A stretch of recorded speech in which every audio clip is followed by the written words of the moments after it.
You stopped getting excited before good things happened. Not because you gave up, because hoping had already cost you too much. Not dramatically. Not with a decision you made, or a moment you can point to. It happened quietly, the way most important things happen, gradually, then completely. And the strange thing is, it felt like wisdom, like finally understanding how things worked, like protecting yourself from something. You had already been hurt by too many times. This is about how hope becomes something you learn to be careful around, and what that carefulness quietly costs you. Hope is supposed to be a good thing, and it is. In the right conditions, in an environment that meets hope, with enough consistency, enough follow-through, enough of what it needs to survive. Hope is one of the most sustaining forces a human being can have. But hope has a vulnerability.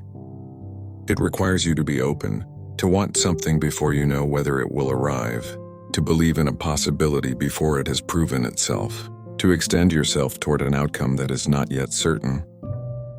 And for people who have been disappointed enough times, that openness starts to feel less like courage and more like risk. It started with small things. You hoped for something reasonable, something that looking back was not too much to want, and it didn't arrive.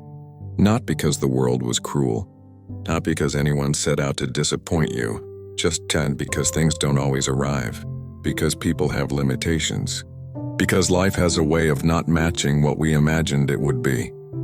And you processed that. You were resilient. You adjusted. You told yourself it was okay, that better things were coming, that this was not the end of something, just a detour. But then it happened again, and again. Not always with the same thing. Not always with the same person. But with enough consistency that a pattern began to form in the background of your life. The things I hope for don't tend to arrive the way I hope for them. You never made a decision to stop hoping. Not consciously. There was no morning when you woke up and thought, I will not hope for things anymore. Instead, the decision made itself in the small adjustments you made after each disappointment. The way you started qualifying your hopes before you expressed them. I'm not expecting much, but maybe it probably won't work out. But it would be nice if I don't want to get my hopes up. But the way you started predicting the disappointment before it arrived. Not to prepare for it, but to preemptively feel it, so that when it came, it would have less distance to fall. The way you started wanting things quietly, in a part of yourself you didn't show people, so that if the wanting went unmet, at least no one else would have seen it. These were not failures of character. They were adaptations, intelligent, reasonable adaptations to an environment that had disappointed you enough times to make hope feel like a liability. When hope becomes dangerous, something moves in to replace it. For many people, it is realism, the careful, measured assessment of what is likely, the deliberate lowering of expectations so that reality has less distance to fall from what was imagined. And realism has its value. It is not nothing. But there is a version of realism that is hope in disguise, that is not actually a clear-eyed assessment of probability, but a protective layer around the part of you that still wants things and is still afraid of what wanting costs. For others, hope was replaced by control, the attempt to manage outcomes carefully enough that disappointment could be avoided, to need only what could be guaranteed, to reach only as far as certainty would allow. And for others still, hope was simply replaced by silence, by the quiet withdrawal from wanting anything that was not already certain, by a life that became smaller and safer and more predictable, and in that predictability more manageable, but also somehow less alive. The cost of making hope safe is that hope stops being hope. Because hope, by definition, requires uncertainty. It requires reaching towards something before you know whether it will reach back. And when you remove that uncertainty, when you only allow yourself to want what is already guaranteed, what you have is not hope. What you have is inventory, a list of things you already possess. And the life built around that list can be very comfortable, very functional, very manageable. But there is something missing from it. Something that only exists in the space between wanting something and not yet knowing whether it will arrive.